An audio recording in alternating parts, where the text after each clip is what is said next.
నాకు మొహం చెల్లట్లేదు sir. Sir, మీరు నాకు చేసింది చాలా పెద్ద హెల్ప్.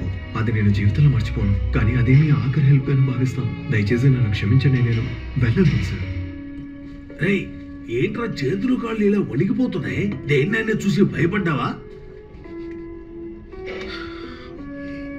సరే, 8 గంటలు అక్కడ కూర్చొని ధైర్యం నాకు లేదు సార్. తను నన్ను చూసిన చూపు ఉంది చూడండి, ఓ విధంగా చెప్పాలంటే అసహ్యం అనిపించింది సార్. సార్, 4 సంవత్సరాలుగా అటు ఇటు తిరిగి ఇక్కడికి వచ్చి నిలబడ్డాను. కోల్పోయిన కాన్ఫిడెన్స్ కాస్త తిరిగి వచ్చింది అంతే. కానీ ఒక్క లుక్కుతో మొత్తం పోగొట్టేసింది సార్. నాకు తెలిసి ప్రాబ్లం తన దగ్గర లేదురా, నీ దగ్గరే ఉందిరా. తనన్నిటినీ మర్చిపోయి హ్యాపీగా ఉద్యోగం చేసుకుంటూ జాలీగా కాలం గడుపుతోంది. నువ్వు ఒకటివి దేవదేశలాగా. నిన్ను చూస్తేనే నాకు పాపం అనిపిస్తోంది. ఏరా, ఎన్ని రోజులని ఇలా పరిగెడుతూ ఉంటావురా? Face your fears man. ఇలా చూడరా, మా అమ్మ ఎప్పుడూ ఒకటి చెప్పేది. ఏంటో తెలుసా? ఈ వేలుందే, దీన్ని ఇలాగే మడవగలం. ఇలా మడిచామంటే విరిగిపోతుంది. ఇదేరా అసలైన లెక్క. రే, ఒక 30 days అక్కడే స్థిరంగా ఉండరా. సెట్ అవ్వకపోతే అప్పుడు మార్చుకుందాం.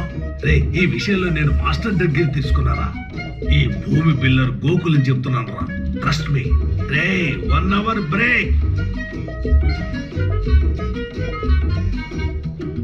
ఓవర్గా ఆలోచించగరా. వెళ్ళి జాయిన్ అయిపో, తర్వాత చూసుకుందాం.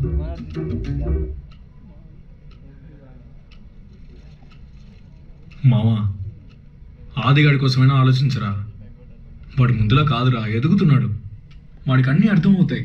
మీ ఇద్దరి ఈగో వల్ల అనవసరంగా వాడి లైఫ్ స్పాయిల్ చేయకండి. జుట్టు ఎప్పుడు కట్ చేస్తావు? రే పిచ్చరా కొడుక, ఇప్పుడు ఇదారా ముఖ్యం. నీ అబ్బా,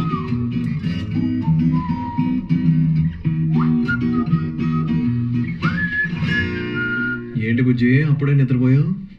ఓయ్,